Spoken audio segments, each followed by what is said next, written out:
Welcome mga ka-For The Body sa ating YouTube channel. At kung bago ka pa lang, i-subscribe nyo po, i-follow nyo po ang channel natin, i-like nyo po itong video na to, then click subscribe and i-hit yung notification bell para lagi kayong updated sa ating lahat ng mga videos. So ito na, panoorin na natin mga ka-For The Bodies. Good morning mga ka-For The Bodies, what a beautiful day. Isang napakagandang opportunity na naman po ito para makapaglingkod po sa inyo mga ka-farmlad po natin. At as you can see, ito po yung startup video natin para ipakita po yung kalsada na yung property po ay napakalapit lang sa kalsada, almost 20 meters away. So ito po yung property po natin. Ito po ay 4.1 hectares po mga ka-For The Bodies at napakaganda po nito dahil ibinebenta ito po sa murang halaga. So ayan po, panoodin po natin yung full video, huwag nyo pong i-miss, panoodin nyo pong mabuti. So ito na. Yes, hello, good morning mga ka-For The Bodies, magandang umaga po at sumayin nyo po ang pagpapala ng Panginoon. Magandang araw po sa lahat ng ating mga ka-farmlad. Andito po tayo ngayon sa Santa Elena, Camarines Norte. So ito po napakaganda ng property na titingnan po natin. Ito po from Manila po is just only 5 hours drive lang po. Kasi napakalapit lang po nito sa Calauag, Quezon. Actually almost dikit ng Calauag, Quezon itong area. At ito po makikita nyo po, ito po yung barangay road papunta sa highway. So mula highway po, ang biyahe lang po papunta dito is just only 7 minutes. Hindi po kayo nagkakamali, 7 minutes lang po talaga ito, papasok po dito. Then ito na po mismo yung barangay road po niya. Ang maganda po nito, mula po dito sa barangay road, may right of way po tayo papasok. Papakita po natin sa inyo mga ka-farmlad po natin. Ito po yung barangay road po natin, ayan. So ito po yung right of way po natin, papasok po doon sa property po natin. So ito po yung right of way natin, papasok po tayo ngayon mga ka-farmlad. So ayan mismo po nilalakaran po natin yung right of way po niya. Ito po is develop po ito for barangay road. Inuuna lang po yung mismo po yung kalsada po nandun sa taas. So dito naman po, ito po yung po niya, right of way po niya. And from here, ayan, yan na po yung boundary, yung mataas na puno ng nyog na yan. Kasama na po yan. Lahat po na makikita nyo, yun na po yun. One lot apart po from from the barangay road. Tapos from barangay road po mga ka-For The Bodies, ang maganda po nito sa farm lot na to, from barangay road, from National Highway, 5 minutes lang po, papunta po dun sa loob po mismo ng barangay road. So ayan na po yung farm. Ayan, ang ganda. Overlooking po siya. Pagdating sa taas, flat po siya. Tapos ito po yung boundary ng property, yan nyog, kasama na po itong sapan to. Yan po yung boundary niya. So may daan na po siya. Ito po ay nagtutubig lang po pero hindi po siya sapa. Nalalagyan lang po siya ng tubig kasi low area po siya. So yan po yung entrance ng property. Okay, so wala na pong problema ang right of way po nito. May agreement at may kasulatan na po ito sa right of way. Ang maganda po nito, titulado po ito. Bayad ang amilyar, bayad po lahat. So malinis po yung titulo. Nakausap po natin yung may-ari, ibinebenta po. So the reason why binebenta niya po ito kasi wala na po na mangangasiwa ng farm. So ang maganda po nito, lahat po na kasama yung anak pipirma po sa bilihan. At ang maganda po dito, ayan, bababa pa po ng mga puno ng nyug, mga takaran. So ayan, may mga bagong tanim. Yan. Lahat po na makita nyo nakatusok na yan, mga ka-For The Bodies, mga bagong tanim po yan. So ayan. Ayan po, makikita nyo po, ayun yung kalsada. Yan lang mismo, mga ka-For The Bodies. Tapos ito yung dinaanan natin kanina. So andito po tayo mismo sa loob ng property. Yan, ang linis po ng property na to. Isa sa magandang karakteristik po nito, mga ka-farmlad po natin, malinis. Yan, may mga hardwood po, may mga madrid cacao na pwedeng gamitin pambakod, may mga batang nyog. Ayan po.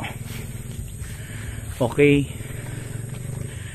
Tapos po, ayan, mga takaran pa po yung mga nyog. So ayan, madami po itong puno ng nyog. Okay, ito po ay nasa 300 na puno ng nyog mga ka-For The Bodies po. Yun po yung maganda po dito. Ayan. So ito po, wala po itong tenant. Meron lang po yung inuupahan para magbaba po ng niyog palagi. So ayan, papakita po natin. Ang ganda nito, overlooking, tapos flatland yung ibabaw. Yan. Yun. Lahat po na makikita nyong nyog, kasama na po yan. Mga ka-for the bodies. Yan. Woo! Ganda nito. Jackpot ang makabili nito, mga ka-farmlot. So paunahan na lang po. Bakit jackpot? Ang lapit sa National Highway. Maraming mga farmlot, sa totoo lang mura. Pero grabe naman. Pagpupuntahan mo, napakalayo. Ito po, ay, ang lapit lang, apit lang. Ayan. Ay, may puno ng sampalok. Tingnan natin. Ayan, laki na po nito. Ayan, puno po ng sampalok. Ayan, may mga pantanim pa po ng mga nyog. Dami po. Yan. Namumunga po yan. So kasama po ito sa property. Ayun, mayroon po doon puno ng bangkal. Mga hardwood po yan. May mga puno ng saging. Ayan, may mga nyug pa po. Kasama po yan. So ayan. Okay, from this area, ayan, pwede po dito magawa ng bahayan. Ano ho? Kasi ito po yung pwedeng ilagyan po ng bahay dito. Itong area na to. Kasi ito ang magandang view po dito. Mula dito sa pwedeng bahayan mo. Yan yung view mo. Wow, overlooking po siya. Ayan po. Malinis yung property. Ano po? Hindi masukal yung damo niya. Normal lang talaga sa mga farm lot na may damo. Ano po, advantage siya pwedeng pagpastulan ng mga kambing, kalabaw, baka. Ano ho, ayun. Meron po siyang tubigan doon. Okay, yan tubigan po na yan, ano ho, pwede pong gawing fish pond din po yan. Kasi, yung source of water po nandyan. Ayan yung source of water po niya. Ayan, makita nyo may mga dahon ng gabi na yan. So ayan, mayroon pong puno ng kawayan dito. Kaya, kung kayo po ay gagawa ng mga kubo, walang problema, may mga hardwood na kasama po. Tapos, marami pong punong batino. Ayan. Yan, may mga puno po ng batino nandun po. So yan, mga hardwood din po yan, ginagawa po yung pamoste sa mga bahay. Ayan po yung kawayan po dito. Ayan, dami pong kawayan yan. So ayan mga ka for the bodies. Nako, jackpot to. Ang ganda ng farm lot na to mga ka for the bodies. So ito po, once in a blue moon lang ako makakita ng ganito kalapit, productive farm lot, accessible, ang higit sa lahat kasi accessibility. Sa totoo lang po mga ka farm lot po natin, maraming binibentang mura. Pero bago ka makarating, ang layo. Kaya ako po, isa po sa pamantayan natin, when we are procuring for a land, tinitingnan po natin yung accessibility. Ano ho? Ito ang maganda po nito, napakamura din po nito mga ka-farm lot po natin. Ayan, so paunahan na lang po tayo sa property po na to. Ano ho? So ayan, ang ganda po nito. 4 hectares farm lot po ito, 4.1 to be exactly. Ano po, may konting putal lang po. Ano po, 41,000 square meter po ito. So ayan. Ayan, may rolling part po dito. Ano, pwedeng pagtaniman ng mga pinya. Ano ho? Maganda dito, pwede din po dito yung citronella. Ano ho? Maganda po ito. From Manila po, pagbabiyahe po kayo dito, 5 oras. Tapos hindi ka lalayo sa National Highway. As in, from National Highway, 5 minutes, andito ka na. Ano po, 5 to 7 minutes, andito ka na. Okay. Tapos yung dadaanan nyo pa, concrete road, ano po, ginagawa yung kalsada po, pero konkreto na po siya. Ayan po yung portion dito. Ano po, yun po yung boundary, yung makikita po ninyo na Madrid Cacao doon. Tapos mula doon, papunta na po dito. Kaya daming nyug po niya, nabababa pa. Mga ilang taon na po yung nyug nito? Yan po ay bata pa yan. Bata pa po, ano? Mga 8 8 ano? Kasagsagan ng bunga. And imagine, average lifespan po ng puno ng nyug, 50 to 60. Opo. Ayan.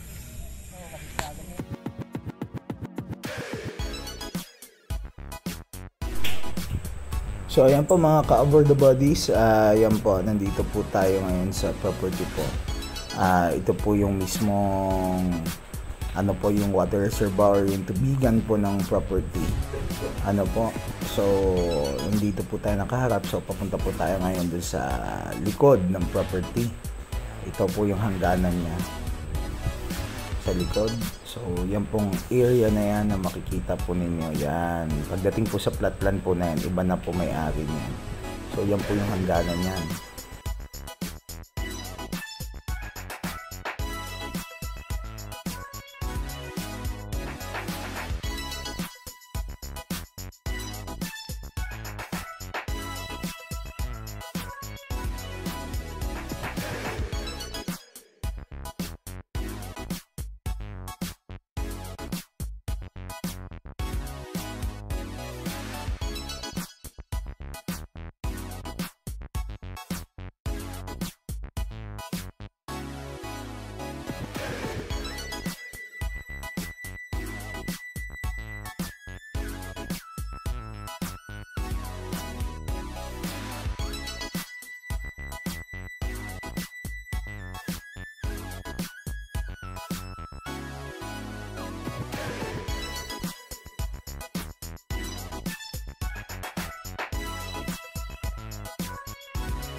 Ito naman po yung hangganan dito sa left side.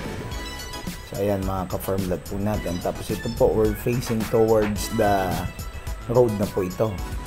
Ayan. Pakita po natin sa inyo yung kalsada.